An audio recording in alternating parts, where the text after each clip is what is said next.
नमस्कार दोस्तों, जय हरि विष्णु, ओम नमः शिवाय।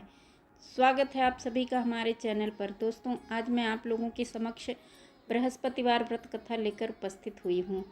दोस्तों, बृहस्पतिवार के दिन आप सभी बृहस्पति देव की बड़ी ही दुर्लभ कथा सुनने वाले हैं। इस कथा को सुनने से भक्तों की सभी मनोकामनाएं भगवान बृहस्पति देव की कृपा से पूर्ण हो जाती है। तो आइए बड़ी ही श्रद्धा और प्रसन्न चित्त मन से इस कथा को सुनते हैं। दोस्तों, भारतवर्ष में एक प्रतापी और दानी राजा राज्य करता था। वह नित्य गरीबों और ब्राह्मणों की सहायता करता था। यह बात उसकी रानी को अच्छी नहीं लगती थी। वह न ही किसी गरीब को दान देती थी, न ही भगवान की पूजन करती थी और राजा को भी दान देने से मना किया करती थी। एक दिन राजा शिकार खेलने वन को गए हुए थे तो रानी महल में अकेली थी। उसी समय बृहस्पति देव साधु के भेष में राजा के महल में भिक्षा लेने के लिए आए और भिक्षा मांगी। दोस्तों, रानी ने भिक्षा देने से इनकार कर दिया और कहा, हे साधु महाराज, मैं तो दान पुण्य से तंग आ गई हूँ। मेरा पति सारा दिन धन लुटाते रहते हैं। मेरी इच्छा है कि हमारा सारा धन नष्ट हो जाए, फिर ना रहेगा बांस, ना बजेगी बांसुरी। दोस्तों, साधु ने कहा, देवी तुम तो बड़ी विचित्र हो। धन संतान तो सभी चाहते हैं, पुत्र और लक्ष्मी तो पापी के घर भी होनी चाहिए। यदि तुम्हारे पास अधिक धन है तो भूखों को भोजन कराओ, प्यासों के लिए प्याऊ बनवाओ, मुसाफिरों के लिए धर्मशालाएं खुलवाओ। जो निर्धन अपनी कुंवारी कन्याओं का विवाह नहीं कर सकते, उनका विवाह कर दो। ऐसे और कई काम हैं जिनके करने से तुम्हारा यश लोक परलोक में फैलेगा। परंतु रानी पर उपदेश का कोई प्रभाव नहीं पड़ा। वह बोली, महाराज, आप मुझे कुछ न समझाएं। मैं ऐसा धन नहीं चाहती जो हर जगह बांटती फिरूं। दोस्तों, साधु ने उत्तर दिया, यदि तुम्हारी ऐसी इच्छा है तो तथास्तु। साधु महाराज ने रानी से कहा, तुम ऐसा करना कि बृहस्पतिवार को घर लीप कर पीली मिट्टी से अपना सिर धो लेना। पीली मिट्टी से अपना सिर धोकर स्नान करना, भट्टी चढ़ाकर कपड़े धोना। ऐसा करने से तुम्हारा सारा धन नष्ट हो जाएगा। इतना कहकर वह साधु महाराज वहाँ से गायब हो गए। साधु के अनुसार कही गई बातों को पूरा करते हुए रानी को केवल 3 बृहस्पतिवार ही बीते थे कि उनकी समस्त धन संपत्ति नष्ट हो गई। भोजन के लिए राजा का परिवार तरसने लगा। दोस्तों, तब एक दिन राजा ने रानी से कहा कि हे रानी, तुम यहीं रहो, मैं दूसरे देश जाता हूँ, क्योंकि यहाँ पर सभी लोग मुझे जानते हैं, इसीलिए मैं यहाँ कोई छोटा कार्य नहीं कर सकता। ऐसा कहकर राजा परदेश चला गया।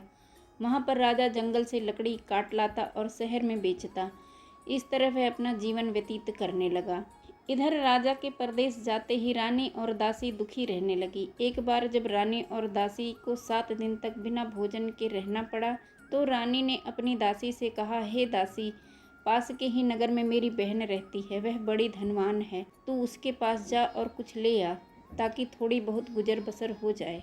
दोस्तों, दासी रानी की बहन के पास गई। उस दिन गुरुवार का दिन था और रानी की बहन उस समय बृहस्पतिवार व्रत की कथा सुन रही थी। दासी ने रानी की बहन को अपनी रानी का संदेश दिया, लेकिन रानी की बड़ी बहन ने कोई उत्तर नहीं दिया। जब दासी को रानी की बहन से कोई उत्तर नहीं मिला तो वह बहुत दुखी हुई और उसे क्रोध भी आया। दासी ने वापस आकर रानी को सारी बात बता दी। सुनकर रानी ने अपने भाग्य को कोसा। उधर रानी की बहन ने सोचा कि मेरी बहन की दासी आई थी, परंतु मैं उससे नहीं बोली, इससे वह बहुत दुखी हुई होगी। कथा सुनकर और पूजन समाप्त करके वह अपनी बहन के घर गई और कहने लगी, हे बहन, मैं बृहस्पतिवार का व्रत कर रही थी। तुम्हारी दासी मेरे घर आई थी, परंतु जब तक कथा होती है तब तक ना तो उठते हैं और ना ही बोलते हैं, इसीलिए मैं नहीं बोली। कहो, दासी क्यों आई थी? रानी बोली, बहन, तुमसे क्या छुपाऊं, हमारे घर में खाने तक को अनाज नहीं था। ऐसा कहते कहते रानी की आंखें भर आई। उसने दासी समेत पिछले 7 दिनों से भूखे रहने तक की बात अपनी बहन को विस्तार पूर्वक सुना दी। रानी की बहन बोली, देखो बहन, भगवान बृहस्पति देव सबकी मनोकामना को पूर्ण करते हैं। देखो, शायद तुम्हारे घर में अनाज रखा हो। पहले तो रानी को विश्वास नहीं हुआ, पर बहन के आग्रह करने पर उसने दासी को अंदर भेजा तो उसे सचमुच अनाज से भरा एक घड़ा मिला। यह देखकर दासी को बड़ी हैरानी हुई। दोस्तों, दासी रानी से कहने लगी, हे रानी, जब हमको भोजन नहीं मिलता तो हम व्रत ही तो करते हैं, इसीलिए क्यों न इससे व्रत और कथा की विधि पूछ ली जाए ताकि हम भी व्रत कर सकें। तब रानी ने अपनी बहन से बृहस्पतिवार व्रत के बारे में पूछा। रानी की बहन ने बताया, बृहस्पतिवार के व्रत में चने की दाल और मुनक्का से विष्णु भगवान का केले की जड़ से पूजन करें तथा दीपक जलाएं, व्रत कथा सुने और पीला भोजन ही करें। इससे बृहस्पति देव प्रसन्न होते हैं। व्रत और पूजा विधि बताकर रानी की बहन अपने घर को लौट गई। दोस्तों, 7 दिन के बाद जब गुरुवार आया तो रानी और दासी ने व्रत रखा। घुड़साल में जाकर चना और गुड़ लेकर आई, फिर उससे केले की जड़ तथा विष्णु भगवान का पूजन किया। अब पीला भोजन कहाँ से आए, इस बात को लेकर दोनों बहुत दुखी थी। चूँकि उन्होंने व्रत रखा था, इसीलिए बृहस्पति देव उनसे प्रसन्न थे। इसीलिए वे एक साधारण व्यक्ति का रूप धारण कर 2 थालों में सुंदर पीला भोजन दासी को दे गए। भोजन पाकर दासी प्रसन्न हुई और फिर रानी के साथ मिलकर भोजन ग्रहण किया। दोस्तों, उसके बाद वे सभी गुरुवार को व्रत और पूजन करने लगी। बृहस्पति भगवान की कृपा से उनके पास फिर से धन संपत्ति आ गई, परंतु रानी फिर से पहले की तरह आलस्य करने लगी। तब दासी बोली, देखो रानी, तुम पहले भी इसी प्रकार आलस्य करती थी, तुम्हें धन रखने में कष्ट होता था, इसी कारण सभी धन नष्ट हो गया, और अब जब भगवान बृहस्पति की कृपा से धन मिला है तो तुम्हें फिर से आलस्य होता है। रानी को समझाते हुए दासी कहती है कि बड़ी मुसीबतों के बाद हमने यह धन पाया है, इसीलिए हमें दान पुण्य करना चाहिए, भूखे मनुष्यों को भोजन कराना चाहिए और धन को शुभ कार्यों में खर्च करना चाहिए, जिससे तुम्हारे कुल का यश बढ़ेगा, स्वर्ग की प्राप्ति होगी और पितृ प्रसन्न होंगे। दोस्तों, दासी की बात मानकर रानी अपना धन शुभ कार्यों में खर्च करने लगी, जिससे पूरे नगर में उसका यश फैलने लगा। बृहस्पतिवार व्रत कथा के बाद श्रद्धा के साथ आरती की जानी चाहिए। इसके बाद प्रसाद बांटकर उसे ग्रहण करना चाहिए। एक दिन राजा दुखी होकर जंगल में एक पेड़ के नीचे आसन जमाकर बैठ गया। वह अपनी दशा को याद करके व्याकुल होने लगा। बृहस्पतिवार का दिन था। एकाएक उसने देखा कि निर्जन वन में एक साधु प्रकट हुए। वह साधु वेश में स्वयं बृहस्पति देवता थे। लकड़हारे के सामने आकर बोले, हे लकड़हारे, इस सुनसान जंगल में तुम चिंतामग्न क्यों बैठा है? लकड़हारे ने दोनों हाथ जोड़कर प्रणाम किया और उत्तर दिया, महात्मा जी, आप सब कुछ जानते हैं, मैं क्या कहूँ। यह कहकर रोने लगा। साधु को अपनी आत्मकथा सुनाई। दोस्तों, महात्मा जी ने कहा, तुम्हारी पत्नी ने बृहस्पतिवार के दिन बृहस्पति भगवान का निरादर किया था, जिसके कारण भगवान विष्णु ने रुष्ट होकर तुम्हारी यह दशा कर दी। अब तुम चिंता को दूर करके मेरे कहने पर चलो तो तुम्हारे सब कष्ट दूर हो जाएंगे और भगवान पहले से भी अधिक संपत्ति देंगे। तुम बृहस्पतिवार के दिन कथा करो, 2 पैसे का चना मुनक्का लाकर प्रसाद बनाओ और शुद्ध जल से लोटे में शक्कर मिलाकर अमृत तैयार करो। कथा के पश्चात अपने सारे परिवार और सुनने वाले प्रेमियों में अमृत व प्रसाद बांटकर आप भी ग्रहण करो। ऐसा करने से भगवान तुम्हारी सभी मनोकामनाएं पूरी करेंगे। दोस्तों, साधु के ऐसे वचन सुनकर लकड़हारा बोला, हे प्रभु, मुझे लकड़ी बेचकर इतना पैसा नहीं मिलता जिससे भोजन के उपरांत कुछ बचा सकूं। मैंने रात्रि में अपनी स्त्री को व्याकुल देखा है, मेरे पास कुछ भी नहीं है जिससे मैं उसकी खबर मंगा सकूं। साधु ने कहा, हे लकड़हारे, तुम किसी बात की चिंता मत करो। बृहस्पतिवार के दिन तुम रोजाना की तरह लकड़ियां लेकर शहर जाओ, तुमको रोज से दुगना धन प्राप्त होगा, जिससे तुम भली भांति भोजन कर लोगे तथा बृहस्पति देव की पूजा का सामान भी आ जाएगा। इतना कहकर साधु अंतर्ध्यान हो गए। धीरे धीरे समय व्यतीत होने पर फिर वही बृहस्पतिवार का दिन आया। लकड़हारा जंगल से लकड़ी काटकर किसी शहर में बेचने गया। उसे उस दिन और 2 दिन से अधिक पैसा मिला। राजा ने चना गुड़ आदि लाकर गुरुवार का व्रत किया। उस दिन से उसके सभी क्लेश दूर हुए, परंतु जब दोबारा गुरुवार का दिन आया तो बृहस्पतिवार का व्रत करना भूल गया। इसी कारण बृहस्पति भगवान नाराज हो गए। उस दिन उस नगर के राजा ने विशाल यज्ञ का आयोजन किया था तथा शहर में यह घोषणा करा दी कि कोई भी मनुष्य अपने घर में भोजन न बनाए, न आग जलाए। समस्त जनता मेरे यहाँ भोजन करने आए। इस आज्ञा को जो नहीं मानेगा उसे फांसी की सजा दी जाएगी। इस तरह की घोषणा संपूर्ण नगर में करवा दी गई। राजा की आज्ञा अनुसार शहर के सभी लोग भोजन करने गए, लेकिन लकड़हारा कुछ देर से पहुंचा, इसीलिए राजा उसको अपने साथ घर लिवा ले गए और ले जाकर भोजन करा रहे थे तो रानी की दृष्टि उस खूंटी पर पड़ी जिस पर उसका हार लटका हुआ था। वह वहां पर दिखाई नहीं दिया। रानी ने निश्चय किया कि मेरा हार इस लकड़हारे ने चुराया है। उसी समय सिपाहियों को बुलाकर उसको कारागार में डलवा दिया। जब लकड़हारा कारागार में पड़ गया और बहुत दुखी होकर विचार करने लगा कि न जाने कौन से पूर्व जन्म के कर्म से मुझे यह दुख प्राप्त हुआ है, और उसी साधु को याद करने लगा जो कि जंगल में मिला था। दोस्तों, उसी समय तत्काल बृहस्पति देव साधु के रूप में प्रकट हुए और उसकी दशा को देखकर कहने लगे, अरे मूर्ख, तूने बृहस्पति देव की कथा नहीं की, इस कारण तुझे दुख प्राप्त हुआ है।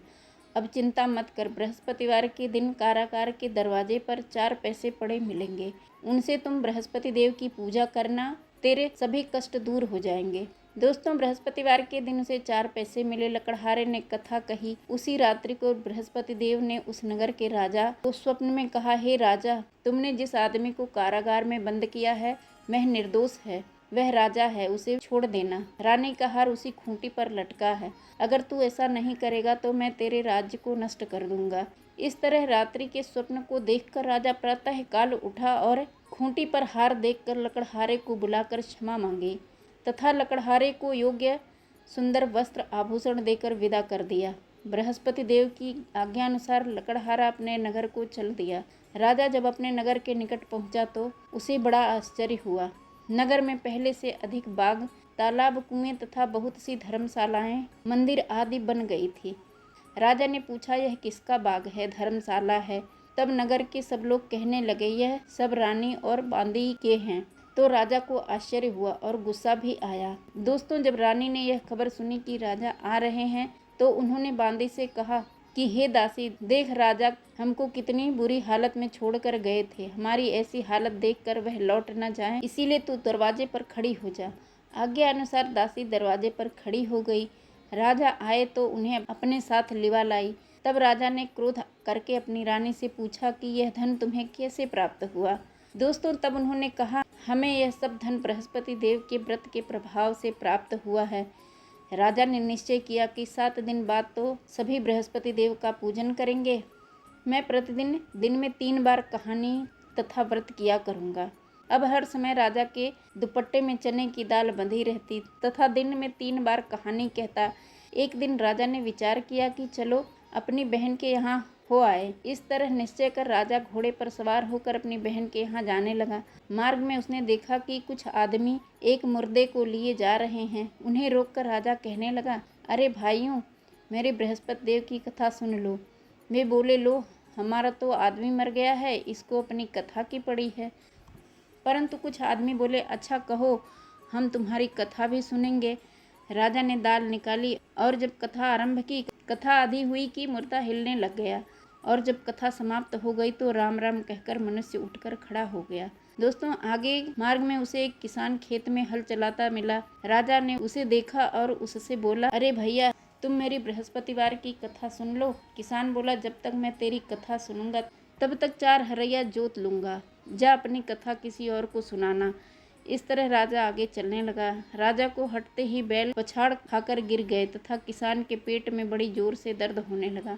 उस समय उसकी माँ रोटी लेकर आई। उसने जब यह सब देखा तो अपने पुत्र से सब हाल पूछा और बेटे ने सभी हाल कह दिया। तो बुढ़िया दौड़ी दौड़ी उस घुड़सवार के पास गई और उससे बोली कि मैं तेरी कथा सुनूंगी, तू अपनी कथा मेरे खेत पर चलकर ही कहना।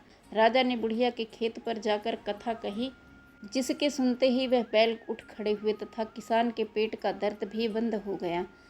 दोस्तों, राजा अपनी बहन के घर पहुंचा। बहन ने भाई की खूब मेहमानी की। दूसरे दिन प्रातःकाल राजा जगा तो वह देखने लगा कि सब लोग भोजन कर रहे हैं। राजा ने अपनी बहन से कहा, ऐसा कोई मनुष्य है जिसने भोजन नहीं किया हो? मेरे बृहस्पतिवार की कथा सुन ले। बहन बोली, हे भैया, यह देश ऐसा है कि पहले यहाँ लोग भोजन करते हैं, बाद में अन्य कार्य करते हैं। अगर कोई पड़ोस में हो तो देख कर आती हूँ।